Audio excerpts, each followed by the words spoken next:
नमस्कार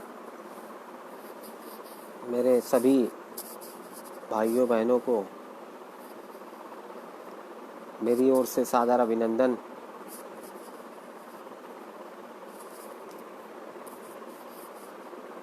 विषय आज का है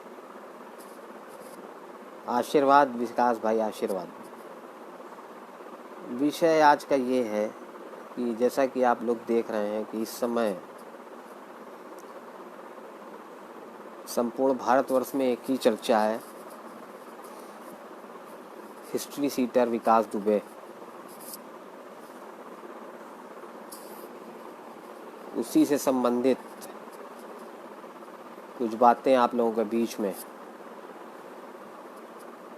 रखना चाहता हूं। यदि मुझसे कोई त्रुटि हो जाए तो उसको क्षमा कर दीजिएगा। सबसे पहले मैं अपना परिचय दे दूं। आशुतोष दीक्षित नाम है, जाति से ब्राह्मण हूं और विशुद्ध ब्राह्मण हूं और ब्राह्मणत्व का पूरा कर्तव्य निर्वहन करता हूं। जितना भी मुझे ज्ञान है मैं अपने साथ जुड़े हुए प्रत्येक क्षत्रिय, प्रत्येक वैश्य एवं प्रत्येक पिछड़े वंचित दलित सभी का बराबर सम्मान करता हूं।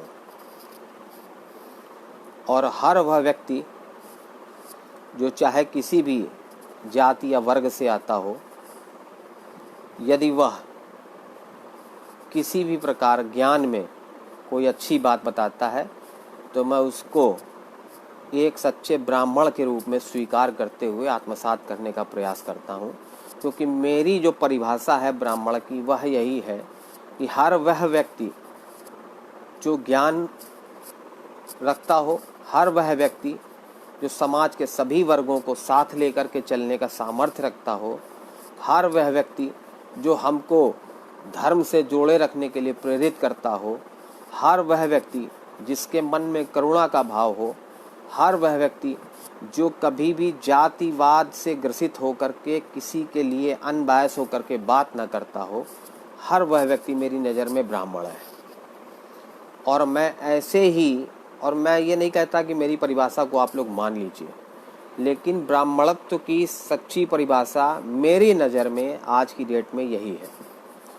अभी जब कोरोना का संक्रमण शुरू हुआ था तो हम सभी बड़े एकजुट होकर के आगे बढ़े थे। और मैं तो कम से कम मैं अपनी गारंटी लेता हूँ कि मैं आज भी उन्हीं सब विचारों पे दृढ़ हूँ। हमने यह तय किया था कि हम जमातियों का आर्थिक बहिष्कार करेंगे। तब हमने यह नहीं तय किया था कि सिर्फ ब्राह्मण बहिष्कार करेगा, क्षत्रिय करेगा या वैश्य करेगा या शूद्र करेगा। हमने यह भी नहीं तय किया था कि हम सभी मलेच्छों का बहिष्कार करेंगे। ऐसा नहीं है कि 100% मुस्लिमों में कुछ एक मुस्लिम अच्छे नहीं हैं। मेरे साथ भी कुछ एक मुस्लिम जुड़े हुए हैं जिनका मैं नाम लेकर के भी उल्लेख करूंगा, कि जो बहुत ही अच्छे व्यक्तित्व के हैं और बहुत ही अच्छे कार्य करते हैं। उनमें से एक मेरे साथ जब मैं सर्विस करता था तो मेरे साथ सर्विस में जुड़े हुए थे मोहम्मद इशहाक नूर। स्वभाव से बहुत ही मानवीय थे, किसी भी व्यक्ति की मदद करने के लिए सदैव तत्पर रहते थे और जितना सम्मान वो अपने अल्लाह का करते थे उतना ही सम्मान वो हमारे राम का भी करते थे। उसके बाद मेरे साथ जुड़े हुए हैं एक अन्य मोहम्मद लतीफ़ खान। मोहम्मद लतीफ़ खान स्वभाव से बड़े ही चुलबुले हैं और सेवा का आलम ये है कि वो रुपया कमाने में बहुत दिमाग लगाते हैं, लेकिन मानवता उनके अंदर कूट कूट के भरी हुई है। वो जब किसी की मदद करते हैं तो वो यह नहीं सोचते हैं कि वो मुस्लिम है कि वो हिंदू है। ये बात तो रही उन चंद अच्छे मुसलमानों की। अब आते हैं ब्राह्मण पे। मेरे भैया, इस बात को आप गांठ बांध लीजिए कि सिर्फ ब्राह्मण को गाली देने से आप किसी ब्राह्मण का अहित नहीं करते हो। ब्राह्मण को गाली दे करके आप अपनी ही जड़ों पर प्रहार करते हो। एक ब्राह्मण ही वह व्यक्ति होता है, ब्राह्मण की परिभाषा मैं पहले बता चुका हूँ। ब्राह्मण किसी के सरनेम पांडे, दीक्षित, मिश्रा, शुक्ला ये लगा लेने से कोई व्यक्ति ब्राह्मण नहीं हो जाता है। हर वह व्यक्ति जो भगवा चोला ओढ़ ले और मंदिर में घंटी बजाए, पुजारी का कार्य करे, वह व्यक्ति ब्राह्मण नहीं हो जाता है। ब्राह्मण वही व्यक्ति है जो सर्व समाज को सही मार्गदर्शन दिखाते हुए, सर्व समावेशी वातावरण का निर्माण करते हुए सबको साथ लेकर के चले। तो मैं ये कह रहा हूँ कि कभी भी किसी एक व्यक्ति को, भैया आप विकास दुबे को ब्राह्मण घोषित कर रहे हो, मुझे यह केवल बता दीजिए, क्या शिवली, शिवराजपुर, चौबेपुर के क्षेत्र के रहने वाले सभी ब्राह्मण अब धनाढ्य हैं? सभी ब्राह्मणों को सब सुविधा संपन्न है? या बिठूर क्षेत्र से विधानसभा का प्रतिनिधित्व कर रहे आदरणीय अभिजीत सिंह सांगा की वजह से क्या सभी छत्री धनाढ्य हो गए? क्या कभी किसी छत्री को कोई समस्या नहीं रह गई है? वहाँ पे सभी छत्रियों का कल्याण हो गया है? या भगवती प्रसाद सागर के विधायक होने से क्या बिल्हौर क्षेत्र के रहने वाले सभी दलितों का दरिद्रता दूर हो गई है? सभी दलित सर्वसंपन्न हो गए हैं? नहीं। क्या अकबरपुर लोकसभा से सांसद रहे या वर्तमान में रहे देवेंद्र सिंह भोले जी के विजयी होने से दूसरी बार लगातार सभी छत्री भाई हमारे संपन्न हो गए हैं? उनको कोई कष्ट नहीं है? बिल्कुल इस चीज से आप अपने दिल पे हाथ रखिए और मुझसे सहमति प्रकट करेंगे आप, भले ही मुझसे आप ये न कह पाएं कि उन सभी क्षत्रिय, दलित एवं ब्राह्मणों का कोई कल्याण नहीं हुआ है। कल्याण हुआ है तो सिर्फ और सिर्फ उनसे जुड़े हुए व्यक्तिगत लोगों का, या उन्होंने समाज के लिए जो भी अच्छे कार्य किए होंगे तो उन समाज में किए हुए अच्छे कार्यों का हम लोग प्रशंसा ही करते हैं। मैं ये नहीं कहता कि अभिजीत सिंह सांगा सिर्फ क्षत्रियों का कल्याण करते हैं। मैं यह नहीं कहता कि अरुण पाठक जी सिर्फ ब्राह्मणों का कल्याण करते हैं। मैं यह भी नहीं कहता कि भगवती प्रसाद सागर जी भी सिर्फ दलितों का ही कल्याण करते हों। लेकिन किसी एक व्यक्ति से आप सर्व समाज को जोड़ करके देखेंगे तो आप स्वयं के साथ अपना धोखा कर रहे होंगे।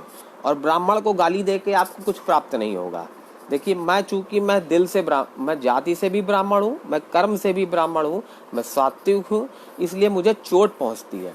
मैं ऐसे कई लोगों के उदाहरण दे सकता हूँ, मैं नाम नहीं लूंगा। मैं कई पिछले 3 दिन से देख रहा हूँ कि किस प्रकार से वो ब्राह्मणों का चरित्र हनन करने का प्रयास कर रहे हैं।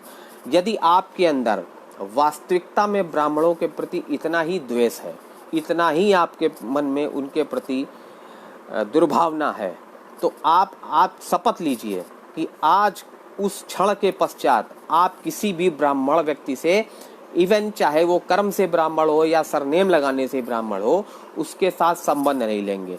क्या आप अपने चुनावी घोषणा पत्र में या ये शपथ के साथ कह सकते हैं कि मुझे आने वाले चुनाव में किसी भी एक ब्राह्मण का वोट नहीं चाहिए? क्या आप यह शपथ पत्र दे सकते हैं कि आपको किसी भी आने वाले कार्यक्रमों में किसी ब्राह्मण पुरोहित की आवश्यकता नहीं है? क्या आपको यह लगता है कि सर्व समाज में जितनी भी कुरीतियां हैं, सारी समस्या हैं, इन सब का कारण सिर्फ और सिर्फ ब्राह्मण है? हद होती है किसी चीज की। मैं बार बार चेतावनी दे रहा हूं कि ब्राह्मण को गाली देकर के आप कुछ प्राप्त नहीं कर पाओगे। आप अपनी ही जड़ों पे देखिए, आप इतने अज्ञानी और अज्ञानता का परिचय कैसे दे सकते हैं? आज आप इस चीज को ध्यान रखिए कि चाहे वो भगवान श्री हरि विष्णु का उदाहरण देता हूं मैं। भगवान श्री हरि विष्णु ने समय समय पर विभिन्न अवतार लेकर के, उन्होंने कभी भगवान श्री राम के रूप में अवतार लिया तो उन्होंने क्षत्रियों के मान सम्मान को बढ़ाया। उन्होंने भगवान श्री कृष्ण के रूप में अवतार लिया, तब भी उन्होंने क्षत्रियों यदुवंशियों के मान सम्मान को बढ़ाया। उन्होंने भगवान परशुराम के रूप में अवतार लिया तो उन्होंने ब्राह्मणों के मान सम्मान को बढ़ाया। उन्होंने वाराह के रूप में अवतार लिया तो भी उन्होंने किसी का मान सम्मान बढ़ाया है।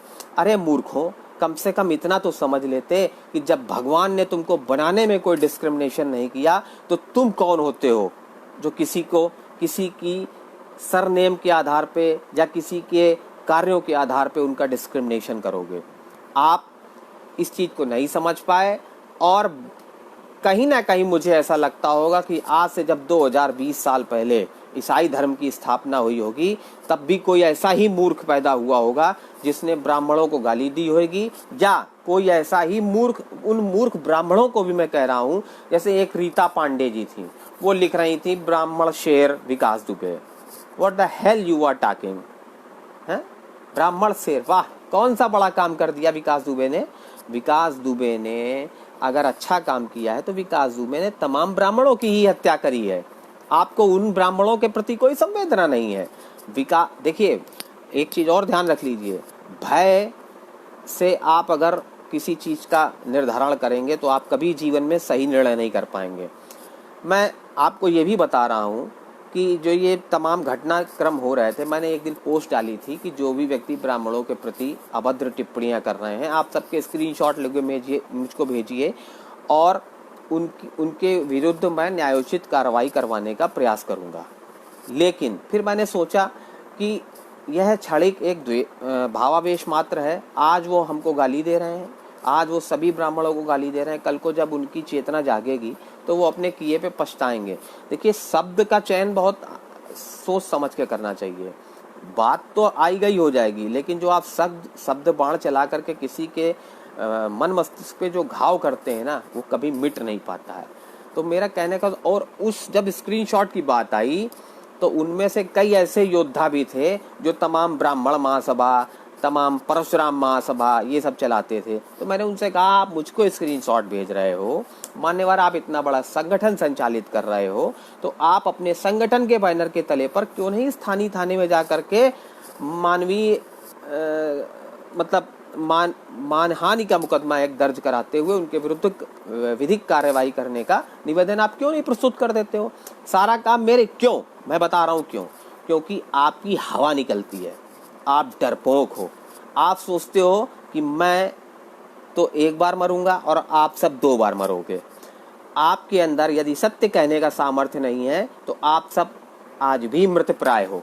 इसलिए सत्य के साथ चलिए और समझ लीजिए, मैं तो अब ये ईश्वर से प्रार्थना करता हूँ कि विकास दुबे जीवित पकड़े जाएं और जीवित पकड़े जाने के बाद वो अपने साथ जुड़े हुए प्रत्येक नेता का काला चिट्ठा सामने लावें, प्रत्येक अधिकारी का काला चिट्ठा सामने लावें, जिससे यह पता चले कि विकास दुबे के नाम की मलाई चाटने वाले वो कौन कौन से नेता थे, वो कौन कौन से अधिकारी थे, वो कौन कौन से व्यवसायी थे जो उनके नाम की मलाई चाट रहे थे। और उस एक अपराधी के कार्यों के वजह से आज संपूर्ण ब्राह्मण समाज को गालियां सुनने को मिल रही है। और जो बड़े बड़े हिंदूवादी, हिंदू हृदय सम्राट बनते थे, उनके सबके चरित्र हनन उनके फेसबुक पोस्टों के माध्यम से, उनके दिए हुए बयानों के माध्यम से सर्व समाज को सामने प्रदर्शित हो चुका है। मैं अब आइए पुराने समय से आपको लेके चलता हूँ। जब हम बात कर रहे थे कि 2020 साल पहले जब ईसाई धर्म की स्थापना हुई होगी, तो उन्होंने भी इसी प्रकार से, जब हम नहीं समझ पाए कि सनातन का मूल है ब्राह्मण, और ब्राह्मण कौन होता है, जो हमको सही दिशा दिखावे, शिक्षा दीक्षा दे। जैसे कि अब मैं बता रहा हूँ, आप मनुस्मृति के अनुसार, मैं तो मनुस्मृति को पालन करता हूँ। मनुस्मृति में लिखा गया है कि कर्म के आधार पर वर्ण की व्यवस्था। मनुस्मृति में लिखा गया है कि जो ब्राह्मण होगा, यदि वह कोई गलती करता है तो उसको असामान्य व्यक्ति से 16 गुना ज्यादा दंड दिया जाए। है कोई तैयार आज की डेट में जो 16 गुना दंड लेने के लिए अपने आप को प्रस्तुत करे? नहीं। अब आ जाइए, मनुस्मृति के अनुसार जो व्यक्ति शिक्षा दीक्षा देगा, सात्विक भोजन करेगा, सदाचार करेगा, सर्व समाज को सही दिशा दिखाएगा, वह ब्राह्मण है। जो व्यक्ति अस्त्र शस्त्र विद्या में पारंगत होकर, और ध्यान रखिएगा कि शस्त्र विद्या में पारंगत करने का जो कार्य है वह भी एक ब्राह्मण गुरु ही करता था। और ब्राह्मण की परिभाषा सरनेम से मत लगाइए, मैं बार बार आपको टोक रहा हूँ। आचार्य द्रोणाचार्य हो, चाहे वो गुरु वशिष्ठ जी हो, जिन्होंने सभी को अस्त्र शस्त्र विद्या में पारंगत किया, उस शस्त्र विद्या को सीखने के बाद उस शस्त्र विद्या को यथोचित माध्यम के द्वारा, यथोचित स्थान पर उसका प्रयोग करते हुए सर्व समाज सनातन धर्म की रक्षा करने का जो कार्य करते थे, वह क्षत्रिय थे। इसीलिए क्योंकि वो सुदृढ़ होते थे, उनके पास वीरता होती थी, उनके पास शौर्य होता था, जिससे वो ब्राह्मण, क्षत्रिय, वैश्य, शूद्र सभी की रक्षा करते थे। क्षत्रिय केवल क्षत्रिय की रक्षा नहीं करता था, क्षत्रिय केवल क्षत्रिय की पक्ष नहीं लेता था, क्षत्रिय सर्व समाज की रक्षा और सर्व समाज के लिए लड़ने को और सबसे ज्यादा बलिदान देने का जो कार्य करता था वो हमारा क्षत्रिय समाज करता था। अब आ जाइए वैश्य पे। वैश्य वर्ण उसके लिए निर्धारित होता था जो हमारे उदर की क्षुधा को मिटाने के लिए, हमको भोजन प्राप्त कराने के लिए, हमको तमाम तरीके की और प्रयोजनों को पूर्ति करने के लिए व्यापार के माध्यम से सर्व समाज की सेवा करता था। वैश्य कभी वैश्य के पेट भरने के लिए व्यापार नहीं करता था। वैश्य के व्यापार करने से जो अन्य अनाज की बिक्री होती थी, मसाले की बिक्री होती थी, उससे ब्राह्मण का भी पेट भरता था, उससे क्षत्रिय का भी पेट भरता था, उससे वैश्य का भी पेट भरता था, उससे शूद्र का भी पेट भरता था। अब आ जाइए शूद्र। शूद्र उस व्यक्ति को कहा गया। अब इसको थोड़ा सा और ट्विस्ट कर लेते हैं। आप लोग कहते हो कि बड़ा अन्याय हो रहा है भाई, शूद्रों को मंदिर में जाने नहीं दिया रहा। अपने दिल पे हाथ रख के पूछ लीजिए कि आप किसी भी मंदिर में दर्शन करने जाते हैं, क्या आपसे पूछा जाता है कि आप कौन सी जाति से हो? नहीं पूछा जाता है। यदि कोई व्यक्ति, कोई दुष्ट व्यक्ति किसी गांव में या किसी मोहल्ले में, दुष्ट तो कहीं भी हो सकता है, जातियां कोई भी नीच नहीं होती हैं और नीच व्यक्ति प्रत्येक जाति में होता है, तो वह दुष्ट व्यक्ति आपके साथ कोई विद्वेष रखता होगा या अपनी श्रेष्ठता को सबके सामने बहुत परिलक्षित करना चाहता होगा, तो वह दुष्ट व्यक्ति ही आपको उस मंदिर में दर्शन करने से वंचित करने का प्रयास करेगा। यहीं पे आती है हम और आप जैसे जिम्मेदार नागरिकों की जिम्मेवारी, जो उन लोगों को दंडित करके उस एक सामान्य व्यक्ति को उस मंदिर में दर्शन करने के लिए अपने साथ ले जा करके कार्य करें, जिससे कि समाज में जो सामाजिक वैमनस्यता का प्रसार प्रचार होता है यह रुक पाए। और अब मैं कहना चाहता हूँ कि शूद्र, भैया आप क्या मानते हैं? देखिए, आप लोग कहते हैं ब्रह्मा जी के मस्तक से ब्राह्मण का अभ्युदय हुआ, सीने से क्षत्रिय का अभ्युदय हुआ, पेट से आपके वैश्य का अभ्युदय हुआ और पैरों से शूद्र का अभ्युदय हुआ। बिल्कुल ठीक। अब मुझे ये बताओ भैया कि शरीर में सबसे महत्वपूर्ण अंग पैर होता है कि नहीं होता है? यदि आपके पास पैर नहीं है तो क्या आप कोई कार्य कर पाएंगे समुचित तरीके से? नहीं कर पाएंगे। जब तक ब्राह्मण, क्षत्रिय, वैश्य और शूद्र का आपस में बॉन्डिंग नहीं होगी, तब तक ये शरीर भी पूरी तरीके से कार्य नहीं कर पाएगा। इस चीज को आप मूर्खों को समझने में कितना समय लगेगा? अभी और कितना डिस्क्रिमिनेशन आप कराना चाहते हो जाति भेदभाव के नाम पर? मैंने ये भी देखा कि कुछ लोग जो तमाम तरीके के छल प्रपंचों के माध्यम से अपने आप को नेता घोषित करते हैं, वो मुझसे, मेरी बात होती रहती है लगातार लोगों से, टेलीफोनिक टॉक होती है, मैन टू मैन टॉक होती है। वो कहते हैं हम नेता बनना है, मुझको पार्षद का चुनाव लड़ना है, मुझको विधायक का चुनाव लड़ना है।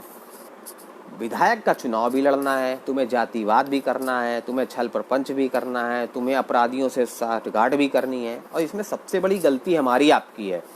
यदि कल को मैं यह घोषित करूं कि मैं अपने क्षेत्र से पार्षद या विधायक का चुनाव लड़ूंगा, तो मुझे मालूम है कि मैं छल प्रपंच का सहारा नहीं लूंगा, मेरे पास काला धन नहीं है, मेरे पास गुंडों की टीम नहीं है, इसलिए मेरी जमानत भी नहीं बचने दोगे आप।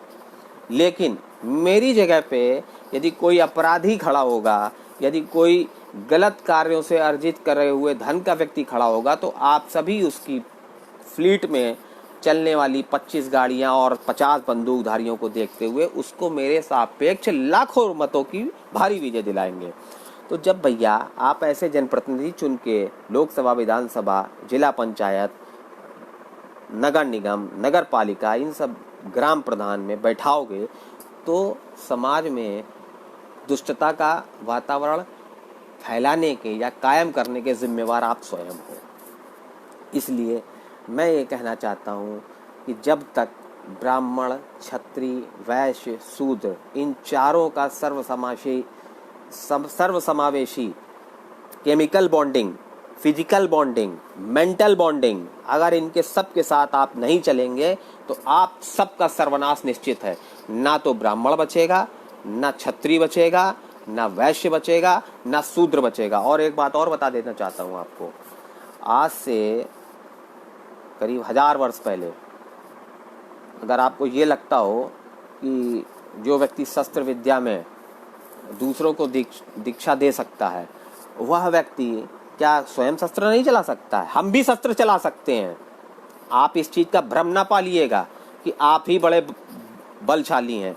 देखिए, अगर शरीर बड़ा होने से या पूर्व की कथाएं बड़ी होने से आप अपने आप को बड़ा वीर मानते हो तो ये अपना भ्रम दूर कर लीजिए। अगर शरीर बड़ा होने से कोई व्यक्ति जंगल का राजा होता तो हाथी राजा होता, जंगल का राजा शेर होता है।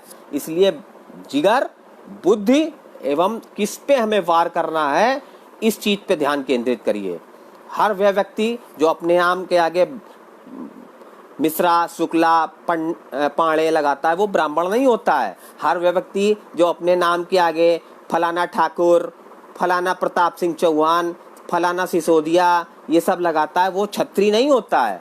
हर वह व्यक्ति जो अपने आप के नाम के आगे गुप्ता, पोरवाल, अग्रवाल ये लगाता है वो व्यक्ति ब्राह्मण नहीं होता है। और हर वह व्यक्ति जो अपने नाम को आप लोगों की दुर्भावना के कारण दूसरे सरनेम्स लगाने के लिए मजबूर होता है, हर वह व्यक्ति शूद्र भी नहीं होता है। मैं ऐसे कई लोगों से जुड़ा हुआ हूँ जो आपके अनुसार शूद्र हैं, लेकिन मेरे अनुसार वो ब्राह्मण से भी श्रेष्ठ हैं। ना वो मांस का सेवन करते हैं, ना वो मदिरा का सेवन करते हैं, ना ही वो कोई गलत आचरण करते हैं। और मैं देखिए, अगर खोलने पे आ जाऊंगा तो मैं पोल सबकी खोल दूंगा, क्योंकि मेरे पास सबके डिटेल्स भी हैं कि वह व्यक्ति जो अपने आचरण से स्वयं को बहुत बड़ा ब्राह्मण घोषित करने की कोशिश करता है, वो वास्तविक आचरण से शूद्र से भी गया बीता है। वह व्यक्ति जो अपने आप को बहुत बड़ा क्षत्रिय बताता है, वो गली गली किस तरीके से 2-2 पैसे की चोरी करता घूमता है। हर वह व्यक्ति जो अपने आप को बहुत बड़ा वैश्य बताता है, वास्तविकता में वो चोरी के माध्यम से धन अर्जन करता है। और हर वह व्यक्ति जो अपने आप को शूद्र तो कोई बताने में अपने आप को गौरवान्वित ही महसूस नहीं करता है। अरे भैया, मैं आपको बता रहा हूँ, मेरे घर में मेरे शौचालय को साफ करने कोई व्यक्ति नहीं आता है। अपने शौचालय की स्वच्छता का ध्यान मैं स्वयं रखता हूँ, इसलिए मैं उस समय अपने कर्म के आधार पे शूद्र हूँ। मैं अपने घर में झाड़ू पोछा लगाता हूँ, मेरी पत्नी झाड़ू पोछा लगाती हैं, तो वो भी शूद्र हुई, मैं भी शूद्र हुआ। मैं व्यवसाय भी करता हूँ तो मैं वैश्य भी हूँ। मैं आज आपके सामने खुल के अपनी बात बिना भय के कह रहा हूँ तो मैं क्षत्रिय भी हूँ। तो इसलिए अपने दिमाग से भ्रम निकाल दीजिए, तो जितना जल्दी हो जाएगा तो उतना ठीक रहेगा, वरना एक एक की पोल खोल दूंगा। आज के बाद ये ध्यान रखना कि मैं हर उस व्यक्ति की पोल खोलूंगा जो अपने आप को बहुत बड़ा जातिवादी किला बनाना चाहता है। मुझसे सतर्क रहिए। मुझसे जुड़ना है तो निश्चल स्वभाव से होकर के जुड़िए, वरना मुझसे ये छल प्रपंच की बात करना है तो मुझको अनफ्रेंड कर दीजिए, मुझे ब्लॉक कर दीजिए और अपनी फोन की डायरेक्टरी से मेरा नंबर डिलीट कर दीजिए। मेरा घर कोई राजनीतिक पार्टी नहीं चलाती है। मुझे 2 बार नहीं मरना है। यदि संगठन मुझे कोई दायित्व नहीं देगा तो मेरा कुछ बिगड़ नहीं जाएगा। यदि संगठन मुझे कोई दायित्व देगा तो मैं सर्व समाज के हित के लिए कुछ अच्छा करके संगठन के हित में ही कार्य करूंगा, देश के हित में ही कार्य करूंगा। कोरोना के संक्रमण काल में माननीय प्रधानमंत्री जी ने कहा था कि 2 गज की दूरी बहुत जरूरी हो तो ही घर से बाहर निकलें। मैंने इन चीजों का यथासंभव पालन किया। मैं अपने आप को सबसे बड़ा कोरोना वॉरियर घोषित करता हूं, क्योंकि मैंने अपने राष्ट्र के प्रधान सेवक के द्वारा किए गए निवेदन का अक्षरशः पालन किया है। और जिस आदमी के अंदर बहुत बड़ी गैस भरी हो, अगर कि उसके पास बहुत बड़ी टीम है, तो किसी दिन आ करके मैं आपको चुनौती दे रहा हूं कि 1 to 1 मिल लेना, तुम्हारा ये भ्रम भी दूर कर देंगे कि मैं क्या हूं। उसी दिन तुमको समझ में आ जाएगा। और मैं बता दूं कि मेरे साथ मेरा जो मैंने संगठन एक खड़ा किया था, उसमें जो मेरे साथ मेरे मार्गदर्शन मुख्य करते थे वो मेरे सत्यवीर सिंह भैया थे, बाराबंकी के प्रचारक भी रहे हैं। मेरे तो वो गुरु हुए। मेरे साथ जो मेरे राइट हैंड के रूप में काम किया वो सौरभ सिंह हैं। मेरे साथ जो सबसे मेहनती और सबसे कम उम्र का लड़का जुड़ा था वह अंकित सैनी है। हम लोगों को तमाम प्रकार के आर्थिक सहयोग करने वाले, हम लोगों को तमाम प्रकार के अन्य अन्य अपने अनुभवों से शिक्षित करने वाले उस संगठन में जो जुड़े हुए थे वो धर्मेंद्र गुप्ता जी हैं, जो साहू हैं।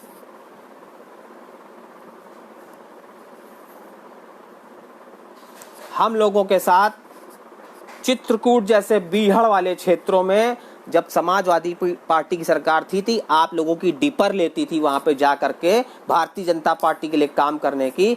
उस समय टी.के. पांडे जी, सौरभ द्विवेदी जी, अनुज हनुमत द्विवेदी जी के नेतृत्व में हम लोग करवी, चित्रकूट, बांदा इन सब जगहों पे सभाएं करते थे और लोगों को जागरूक करते थे कि आप भैरव प्रसाद मिश्रा को सांसद बनाइए, आप पटेल जी को सांसद बनाइए।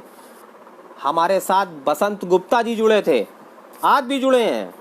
मेरे साथ जुड़ा हर वह व्यक्ति आज भी मेरे साथ उसी निष्पक्षता के साथ जुड़ा हुआ है, क्योंकि मैं और मेरे साथ जुड़ा हुआ कोई भी व्यक्ति जातिवादी नहीं है। हम धर्म के लिए कार्य करते हैं, हम समाज के लिए कार्य करते हैं, हम सबको साथ लेकर के चलने का कार्य करते हैं। अगर मेरी बात आपके पल्ले 1% भी पड़ रही हो, अगर आपको सहमति लग रही हो, तो मेरी बात को शेयर जरूर कर दीजिएगा, जिससे जो अपने आप को बहुत बड़ा बारह समझते हो वो आकर के मेरा कुछ उखाड़ लें। मैं खुली चुनौती दे रहा हूं। और दोहरे चरित्र और दो मुंह वाले लोगों को चेतावनी भी दे रहा हूं कि मुझसे दूर रहिए। वो आपके लिए भी अच्छा होगा, आपके राजनीतिक भविष्य के लिए भी अच्छा होगा। इन्हीं बातों के साथ अपनी वाणी को विराम देता हूं। जय हिंद, जय भारत, जय परशुराम, जय श्री राम, जय महर्षि वाल्मीकि, जय महाराज भगवान चित्रगुप्त। सभी जो जितने भी अपने सनातन धर्म के वर्ग हैं उन सभी के श्री चरणों में अपना नमन करते हुए अपनी वाणी को विराम देता हूं। भैया आपस में मिलजुल के रहिए, एकजुट होकर के रहिए। समाज बहुत ज़्यादा विघटित हो चुका है। मेरी आपसे मार्मिक अपील है, और मुझे मूर्ख ना समझिएगा, मुझे ये भी मालूम है कि मैं इन सब बातों को रख करके अपना राजनीतिक अहित ही करता हूँ। मैं राजनीति करने के लिए जन्म नहीं लिया, मैंने जन्म लिया है अपने आप को कुछ ऐसा काम करके जाऊंगा। अगर मैंने 10 लोगों को भी जागरूक कर दिया तो मैं समझूंगा कि मैंने कोई अच्छा काम कर दिया। और विजय ठाकुर देखो मेरा लाइव देख रहे हैं, और विजय मेरा जो अपना सगा भाई है उससे भी ज़्यादा सम्मान देता है विजय। हम लोगों में तो कभी ये बात नहीं आई कि विजय क्षत्रिय हैं या मैं ब्राह्मण हूँ। पता नहीं कौन से ये जातिवादी कीड़े अल्पज्ञानी हैं जिनको जातिवाद का कीड़ा काट जाता है। इसलिए आपस में एक रहिए, संगठित रहिए, यही अच्छा है। और राजनीति और नेताओं के चक्कर में ना पड़िए। इनका काम ही है, जब तक समस्या बनी रहेंगी तब तक इनकी दुकानें चलेंगी। यदि समस्या हल हो गई तो इनकी दुकानें बंद हो जाएंगी। यदि आपको लगता है कि अगर चापलूसी कर लेने से, पीछे पीछे घूम लेने से, नेताओं के साथ सेल्फी ले लेने से आपके सभी समस्या हल हो जाएंगी तो बिल्कुल करते रहिए। मेरे को कोई फर्क नहीं पड़ना है। और आपसे ज़्यादा 150 नेताओं के साथ मेरी सेल्फी है, ये भी मैं आपको बता दूं। और आपसे ज़्यादा नेताओं को मैं डराता भी हूँ, ये भी मैं आपको बता दूं। उनकी चौंक भी लेती है मुझसे, ये भी मैं आपको बता दूं।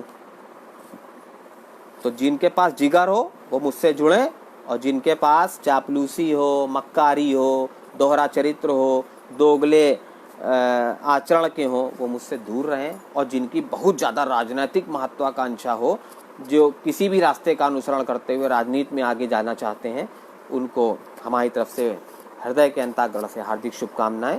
भगवान उनको उज्जवल राजनीतिक भविष्य प्रदान करे। विधायक सांसद तो बहुत हुए, न जाने कितने, जिनके नाम भी आप नहीं जानते होंगे, पेंशन पा करके घरों में पड़े होंगे, लेकिन जाना और याद वही किया जाता है जो अपने अच्छे कार्यों से समाज को कुछ दे के जाता है। जय हिंद, जय भारत, जय श्री राम।